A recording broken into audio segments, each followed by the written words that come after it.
स्वागत है आप सभी लोगों का मेरे चैनल साइंस और टेक्नोलॉजी में। मैं अनुपम विपुल आप सभी लोगों का स्वागत करता हूं आज के शो फ्यूचर फ्राइडे में। आज हम लोग बात करेंगे कार्बन कैप्चर और स्टोरेज के बारे में। इसे कई नामों से जाना जाता है, जैसे कि कार्बन कैप्चर भी कहा जाता है।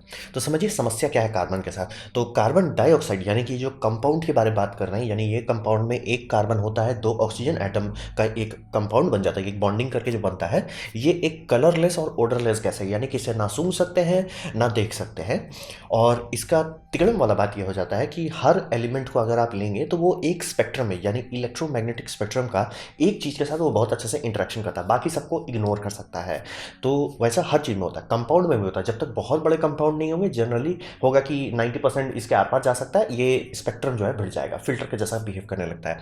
अब तिगड़म ये है कि कार्बन डाइऑक्साइड यानी कि जो कंपाउंड है, ये कंपाउंड लॉन्ग इंफ्रारेड में, या मतलब समझिए mid infrared, low level infrared में ये एनर्जी रिएक्ट करने लगता है। तो इसका मतलब क्या होता है, समझिए कि धरती की तरफ से में एक ही एनर्जी सोर्स है, वो सन का। तो सन एक रिएक्टर है, वो रिएक्टर से किस स्पेक्ट्रम में एनर्जी निकल रही है, उससे निकल रहा है एनर्जी आपका विजुअल स्पेक्ट्रम में और इंफ्रारेड में। तो इंफ्रारेड का मतलब एक आप कर्व बनाइएगा, तो इस कर्व में आ रहा है एनर्जी, हमारा एटमॉस्फेयर में ये आराम से आ जा रहा है, ठीक है, बम बम आराम से सन का एनर्जी आ गया। अब वो गर्म होने लगेगा, तो ठंडा कैसे होगा, शैडो वाले साइड में, यानी धरती जब घूमता है तो शैडो वाले साइड में वो वैक्यूम से कनेक्ट हो जाता है। अब आप बोलोगे वैक्यूम तो इंसुलेटर है, तो इंसुलेटर पे कैसे गर्मी डंप करेंगे। आप कन्वेक्शन नहीं कर सकते, लेकिन रेडिएशन तब भी कर सकते हैं। तो धरती जो है रेडिएट करता है अपना गर्मी को। अब चूंकि ये जो स्पेक्ट्रम आया था ये सारे एटम्स में गया, एटम से वापस जब री इमिट होता है, ऑब्वियसली स्पेक्ट्रम इसका लोअर एनर्जी हो जाता है, तो वो जो एनर्जी है वो है इंफ्रारेड का मिड में घुस जाता है, मतलब समझिए एकदम हाई इंफ्रारेड से मिड में घुस गया।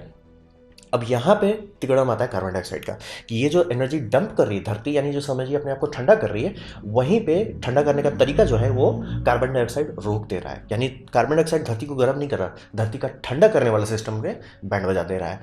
यही सबसे बड़ा समस्या आता है कि धरती जिस रेडिएशन का इस्तेमाल करके बाहर भेजती है गर्मी, कार्बन डाइऑक्साइड उसी को वापस रिफ्लेक्ट कर देता है। यही समस्या है। और बात ये समझिए कि बहुत सारा कंपाउंड ऐसा काम कर सकता है, लेकिन जनरली टूट जाता है ये सब करने में, क्योंकि एनर्जी को बार बार आप बॉन्ड के साथ छेड़खानी कर रहे हैं, बॉन्ड लंबा स्टेबल नहीं रहेगा। कार्बन डाइऑक्साइड स्टेबल होता है। होता क्या है कि कार्बन डाइऑक्साइड का अगर मॉलिक्यूल को आप रफली देखना चाहें तो ऐसा रहता है, जैसे उसमें इंफ्रारेड का फोटोन रिएक्ट करता है, मतलब जो एनर्जी डंप होती है उसमें, वो ऐसे स्ट्रेच हो जाता है और फिर बाउंस करता है, स्ट्रेच होता है बाउंस करता है। अब इस दरमियान वो इंफ्रारेड को री इमिट करने लगता है, एब्जॉर्ब किया री इमिट कर दिया। तो कभी किस्मत अगर अच्छा रहा तो री इमिट वो वैक्यूम के डायरेक्शन में करेगा, आराम से एनर्जी बाहर निकली, कोई टेंशन नहीं। लेकिन 50% केस में वो नीचे के डायरेक्शन में, मतलब अगर यहाँ कार्बन डाइऑक्साइड का लेयर था तो 50% ऊपर जा रहा है, 50% नीचे जा रहा है। जो 50% नीचे जा रहा है वो दोबारा कहीं ना कहीं अब्जॉर्ब होगा, और जैसे जैसे ये लेयर मोटा होते जाएगा, यानी कि कार्बन डाइऑक्साइड के पार्टिकल्स जो है वो एटमॉस्फेयर में जितना बढ़ते जाएंगे, ये जो चांसेस हो रहा था वो गारंटीड हो जाती है कि नीचे ही आने लगा। यही है ग्रीन हाउस इफेक्ट, की ट्रैप होने लगता है हीट, क्योंकि जिस रेडिएशन का इस्तेमाल करके हम लोग गर्मी को डंप कर रहे हैं बाहर, वो जा ही नहीं पा रहा है। मतलब सही इनपुट में कोई छेड़खानी नहीं हो, आउटपुट को बस हम लोग जाम करते हैं, मतलब नाली जाम हो गया है। तो यही है। और चूंकि ये इस तरह का बॉन्डिंग इलास्टिंग वाला काम कर रहा है, ये बहुत स्टेबल होता है, मतलब ऐसा नहीं कि ये टूट जाएगा खुद ब कंपाउंड है, टेक्निकली टूट जाना चाहिए, लेकिन ये स्टेबल मोड में है, यानी इसका कुछ नहीं बिगड़ने वाला। तो सालों साल तक ये आपका वो इंफ्रारेड के साथ बैंड बजाता रहेगा। यही कार्बन डाइऑक्साइड का मेन समस्या है। तो अब बात करते हैं कहाँ पे हम लोग बनाते हैं कार्बन डाइऑक्साइड।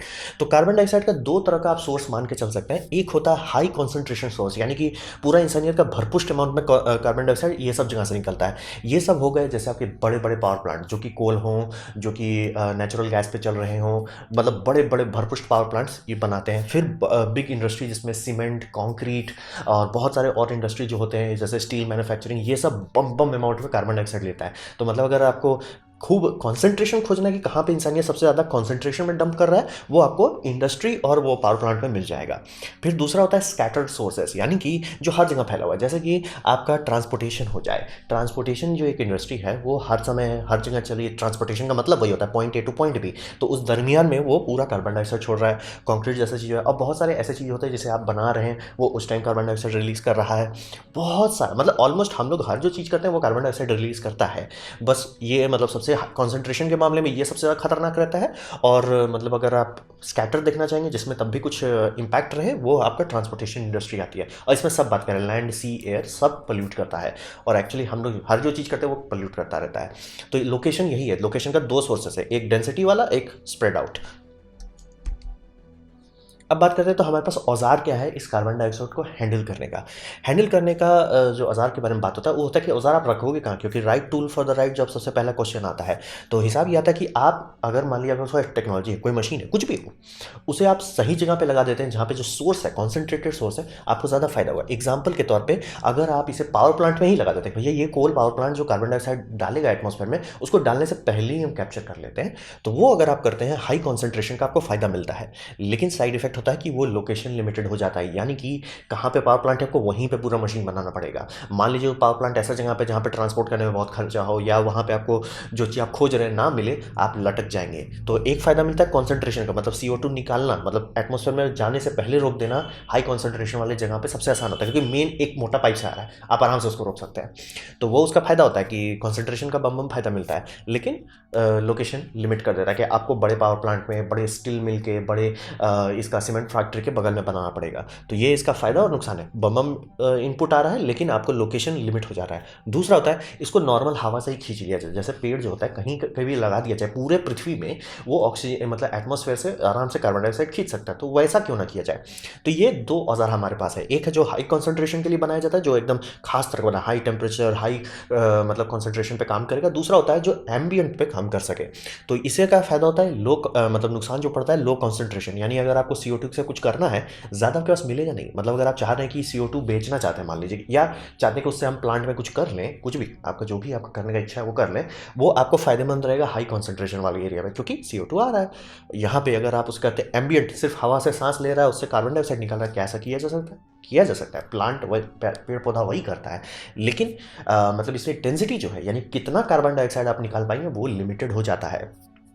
और लेकिन इसका एक फ़ायदा मिलता है, लोकेशन आप कहीं भी बनाएं, मतलब आपको अपने यूनिवर्सिटी में रिसर्च डेवलपमेंट कर रहे हैं, वहीं पे बना लीजिए, उसी के छत पे बना लीजिए, आपको करने का मन है। आपको ज़रूरत नहीं खोद के जाओ, कोई पावर प्लांट जाओ, उससे डील करो, डिस्कशन करो, गवर्नमेंट से परमिट लो, कुछ नहीं, अपने छत के ऊपर लगा दीजिए, काम करने लगेगा। तो वो उसका फ़ायदा है। नुकसान बस ये होता है कॉन्सेंट्रेशन बहुत कम होता है, यानी कि जो कार्बन डाइऑक्साइड निकल रहा है, और अगर आप उसे बेचने के बारे में सोच रहे हैं या उससे कुछ करने के बारे में सोच रहे हैं, उसमें आपको काफ़ी फजीयत लगेगा, क्योंकि ज़्यादा कॉन्सेंट्रेशन नहीं है। तो ये दो मेन कैटेगरी में औजार बढ़ जाते हैं। तो आपको हर समय आपको कोई भी रिसर्च पेपर देखेंगे उस पर लिखा रहेगा this is made for high concentration, this is made for ambient condition.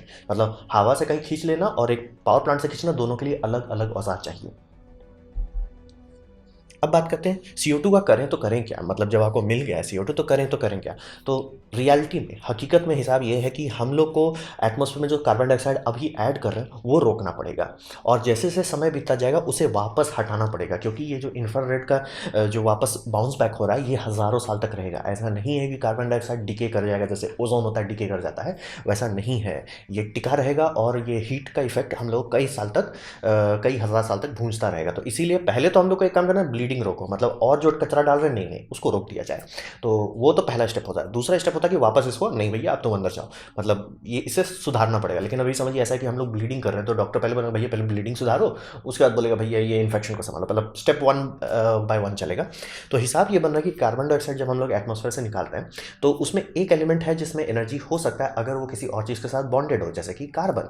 Carbon अगर कार्बन के साथ बॉन्डेड हो तो उसे हम लोग कोल कहते हैं। कार्बन अगर हाइड्रोजन के साथ बॉन्डेड हो उसे हम लोग हाइड्रोकार्बन कहते हैं, जैसे कि आपका पेट्रोल, डीजल, ये सब वही हाइड्रोकार्बन है।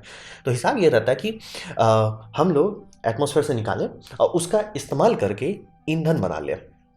तो आप बोलेंगे भैया ईंधन क्यों बनाओगे इससे, क्योंकि ये एनर्जी नेगेटिव हो रहा है। कार्बन डाइऑक्साइड में एनर्जी नहीं है, वो लो एनर्जी स्टेट है, वो डंप कर चुका है अपना एनर्जी, तभी आपके इंजन के एग्जॉस्ट से कार्बन डाइऑक्साइड निकलता है। आप उससे कुछ नहीं कर सकते।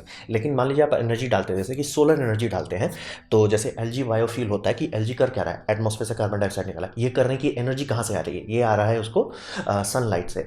फिर इसे मिक्स करता है हाइड्रोजन के साथ। हाइड्रोजन कहाँ से आ रहा है, वो पानी से निकालता है, तो ऑक्सीजन को बाहर रिजेक्ट कर देता है, पानी से हाइड्रोजन जो पकड़ लेता है, कार्बन डाइऑक्साइड में ऑक्सीजन को रिजेक्ट मार देता है, कार्बन पकड़ लेता है, ये दोनों की शादी करा देता है, कार्बन और हाइड्रोजन की, और हाइड्रोकार्बन बनता है, और यही हमारा फ्यूल है। तो ऐसे करके आप कर सकते हैं। ये आप केमिकली भी कर सकते हैं। ये तो जो है आपको पता है, ये मतलब समझिए फोटोसिंथेसिस का इस्तेमाल कर रहा है। बहुत सारे केमिकल प्लांट्स हैं जो ये काम डायरेक्ट करते हैं, साइड इफेक्ट पॉजिटिव हो जाता है, बेनिफिट डेंसिटी बढ़ जाती है। मतलब 1 स्क्वायर फुट में आप कितना काम कर पाते हैं वो आप पे। अगर आपका पावर सोर्स बम है, जैसे कोई न्यूक्लियर पावर प्लांट है, आपको सोचना ही नहीं है, बम बम आराम से आप हवा से तेल निकालने लगेंगे, कार्बन का वो कर देंगे। तो ये सिर्फ शॉर्ट टर्म में किया जा सकता है, लेकिन ये कार्बन न्यूट्रल फ्यूल बना देता है, यानी कि ये ईंधन जलाने पे आप एक्स्ट्रा ऐड नहीं कर रहे हैं। ये बात समझिए बहुत ज़रूरी है, क्योंकि हमारे एटमॉस्फेयर में कार्बन डाइऑक्साइड का होना कंपलसरी है। अगर मान लीजिए कल को हम लोग ये सब प्लांट बना लेंगे और कुछ ज़्यादा भावना में बह गए कि ये काम करते हैं ना, कार्बन डाइऑक्साइड एकदम हटाइए देते हैं एटमॉस्फेयर से, और मतलब प्लांट सब बहुत नीचे तक का कॉन्सेंट्रेशन पे काम कर सकते हैं, लेकिन मान लीजिए अभी हम लोग 400 पार्ट्स पर मिलियन पे हैं, इसे घटा के 200 पे लाएं, जो धरती का मतलब ओल्ड सिस्टम पे था। अब मान लीजिए उसको घटाते घटाते हम लोग ब्रेक लगाना भूल गए और घटाते घटाते उसे 70-80 पे उतार दिए, धरती जमने लगेगा, क्योंकि सन का जो इनपुट है आउटपुट से बैलेंस नहीं हो पाएगा। मतलब समझिए आ रहा है 100 लीटर और हम निकाल दे रहे हैं, रिजेक्ट कर रहे हैं 200 लीटर, तो मतलब धीरे धीरे धरती का एम्बियंट टेम्परेचर घटने लगेगा, बर्फबारी खतरनाक होने लगेगी, वो हो जाएगा। तो इसीलिए समझिए कार्बन डाइऑक्साइड कोई अच्छा या बुरा नहीं है, उसका अमाउंट तिगड़म वाला है। तो अगर हम लोग ऐसा करते हैं ना कि यही सिस्टम का मतलब जैसे सोलर एनर्जी का इस्तेमाल करके हम लोग कार्बन फ्यूल बनाए, वो कार्बन डाइऑक्साइड ऐड नहीं कर रहा है, वो एटमॉस्फेयर में था, एटमॉस्फेयर से प्लांट में गया, प्लांट से फिर एटमॉस्फेयर में आया, मतलब समझिए साइकिल चल रहा है, कुछ होगा नहीं हो रहा है। हम लोग बिगाड़ इसलिए दिए कि हम लोग खोद के जो मतलब समझिए धरती हज़ारों साल से उसको डाइजेस्ट करके रख दी थी अंदर, उसको वापस खोद के निकाल दे रहे हैं। ये समझिए जो मतलब कचरा था इसे वापस निकाल दे रहे हैं, यही हमारा समस्या था, और कोई बात नहीं। कार्बन डाइऑक्साइड ना तो अच्छा है ना तो बुरा है, बैलेंस में रहेगा, बम बम है। अनबैलेंस हो गया, ले डूबेगा, दोनों तरफ अनबैलेंस होने में ले डूबेगा। मतलब अगर मान लीजिए बहुत ज़्यादा कार्बन डाइऑक्साइड नहीं है, पहले तो सारे प्लांट लाइफ स्वाहा हो जाएंगे और दूसरा धरती जम जाएगी। तो ये समझना बहुत ज़रूरी होता है कि शॉर्ट टर्म में ये एक अच्छा ऑप्शन हम लोग तो देख सकते हैं कि कार्बन न्यूट्रल फ्यूल बनाए। क्यों? क्योंकि कुछ कुछ जगह पे बैटरी टेक्नोलॉजी या इलेक्ट्रिकल टेक्नोलॉजी नहीं काम कर सकी। एग्जांपल के तौर पे जेट फ्यूल तो होने से रहा, डिस्कशन ही नहीं करना, बात ही नहीं करना, जेट फ्यूल को आप बैटरी से नहीं बदल सकते। कोई भी बैटरी उसके आसपास भी नहीं पहुंचता है जितनी एनर्जी डेंसिटी चाहिए प्लेन को चलाने के लिए, तो वो तो समझ लीजिए। तो वही समझिए, अगर हम लोग कार्बन से फ्यूल बनाते हैं एनर्जी डाल के, ये बात समझना जरूरी, कार्बन डाइऑक्साइड से आपको एनर्जी नहीं मिलेगी, वो बाय प्रोडक्ट है। तो उसमें अगर वापस एनर्जी डाल के जो फोटोसिंथेसिस करता है, आप केमिकली एनर्जी डाल के कर सकते हैं, आप एक फ्यूल बना सकते हैं जो कार्बन न्यूट्रल हो। स्टेप 1 के तौर पे वो बहुत अच्छा है, और इसका सबसे बड़ा फायदा होता है कि अभी हम लोग बहुत अर्ली स्टेज में है। ये कोई भी प्लांट ऐसा नहीं है कि हमने बनाया, ये प्लांट काम कर रहा है, सब चल रहा है, वैसा नहीं है। जैसे मैंने सोलर सेल का वीडियो बनाया था कि सोलर सेल चल चुका है, गाड़ी खुल चुकी है, वो प्रॉफिटेबल हो गया है, वैसा ये नहीं हुआ है। तो प्रॉफिटेबल बनाने के लिए, इसे प्रॉफिट निकालने का सबसे बेस्ट ऑप्शन वही है कि आप कार्बन डाइऑक्साइड निकाल रहे हो, उसे वापस आप एटमॉस्फेयर में डाल दोगे, लेकिन आप सीख तो जाओगे कार्बन डाइऑक्साइड को निकालना कैसा है। तो वो पार्ट यानी कि CO2 को एक्सट्रैक्शन करना, मैनेजमेंट करना, वो अगर सीख जाते हैं तो आने वाली जनरेशन के पास एक अच्छा औजार रहेगा कि हाँ, हम बहुत अच्छे तरीके से कार्बन डाइऑक्साइड एटमॉस्फेयर से निकाल सकते हैं। और मान लीजिए कल को कोई बेटर एनर्जी सोर्स मिल जाता है, तब तो टेंशन ही खत्म हो जाता है। इसलिए R&D का मनी निकालने के लिए, डेवलपमेंट के लिए ये बहुत फायदेमंद है कि उससे कुछ प्रॉफिटेबल निकाले, ईंधन निकालना वो बहुत फायदेमंद होता है। फिर ये तो स्टेप 1 हो गया, ये सबसे शॉर्ट टर्म ऑप्शन माना जाता है, क्योंकि आप घुमा फिरा के कार्बन डाइऑक्साइड को हटा नहीं रहे हो, मतलब बस उसके साथ गोल गोल गोल गोल कर रहे हो। तो एंड में तो हम लोग हटाना पड़ेगा, क्योंकि वो 200 CPP से मतलब 200 पार्ट पर मिलियन से हम लोग 400 पे आ चुके हैं, उसे वापस घटाना है। तो घटाने का एक ऑप्शन है कि कार्बन को मिनरलाइज कर दें, यानी कि कार्बन जो है, कार्बन डाइऑक्साइड जो है, वो एक थोड़ा सा रिएक्टिव टाइप है, पूरा एक्टिव नहीं है लेकिन रिएक्टिव जरूर है। यानी कि कुछ कुछ एलिमेंट्स के साथ इसे बॉन्डिंग करा के आप सॉलिड में बदल सकते हैं। धरती जो है, धरती का नेचुरल साइकिल में कार्बन का मैनेजमेंट में एक ऑप्शन ये भी है कि जनरली हम लोग समझते हैं कि धरती कार्बन को ये हाइड्रोजन के साथ बॉन्ड करके हाइड्रोकार्बन में बदल करके ट्रैप कर देती है, ये बात एकदम सही है। लेकिन कई बार कार्बन डाइऑक्साइड को एटमॉस्फेयर सीधे खा जाता है।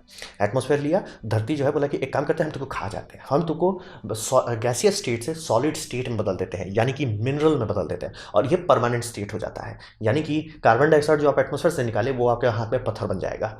मतलब ऑब्वियसली आपको किसी और चीज़ के साथ मिक्स करना पड़ेगा, कार्बन खुद ब खुद नहीं छोड़ेगा, लेकिन आप ऐसा कर सकते हैं, ये कुदरत में होता आ रहा है। तो यही सिस्टम का इस्तेमाल करके हम लोग को किसी को आइडिया है क्यों ना ऐसा कर लें कि उससे ईंटा बना लें, उससे कंक्रीट बना लें, क्योंकि कंक्रीट बनाने में बम बम कार्बन डाइऑक्साइड रिलीज होता है। अगर ये प्रोसेस को उल्टा कर दिया जाए कि हम लोग कार्बन डाइऑक्साइड एब्जॉर्ब करने लगे, दो तरीका है, बनाने टाइम ही एब्जॉर्ब कर लो, या ऐसा हो कि वो बना भी है और वो केमिकली एक्टिव है कार्बन डाइऑक्साइड के लिए, वो कार्बन डाइऑक्साइड सोखने लगे, तो धीरे धीरे एटमॉस्फेयर से कार्बन डाइऑक्साइड खत्म हो जाए। ये थोड़ा लॉन्ग टर्म सोल्यूशन। फ्यूल वाला है, प्रॉफिट तुरंत दे देगा, ये इसलिए रिसर्च डेवलपमेंट में मदद करेगा, ये भी समझिए उससे थोड़ा सा बेटर है।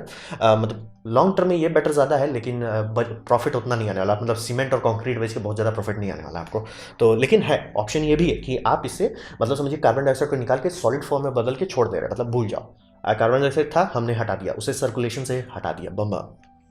फिर तीसरा जो फाइनल ऑप्शन है, आज नहीं तो कल हमें करना ही होगा, वो इसको वापस ज़मीन में डालना पड़ेगा। यानी कि जैसे ऑयल रिजर्वायर जो था उसमें वापस भरना पड़ेगा, चाहे ऑयल बना के भरें, चाहे कार्बन डाइऑक्साइड बना के भरें, चाहे कोल बना के भर दें। कोल सबसे बेस्ट होगा, लेकिन देखते हैं वैसा कर पाते हैं कि नहीं। और फिर कई जगह पे कैसे रिसर्च किया जाता है, कार्बन डाइऑक्साइड को लिक्विड में बदल दिया जाए हाई प्रेशर का इस्तेमाल करके, और उसके अंडर सी जगह पे मतलब जैसे मरियाना ट्रेंच में उसको डुबा दिया जाए। ऐसा होने से क्या होगा, फिर सी के अंडर जो है हाई प्रेशर बहुत ज़्यादा रहता है, और वो नेटिव है, मतलब भूकंप आने पर उसका प्रेशर घटने वाला नहीं है, वो लिक्विड है, लिक्विड हट नहीं जाएगा।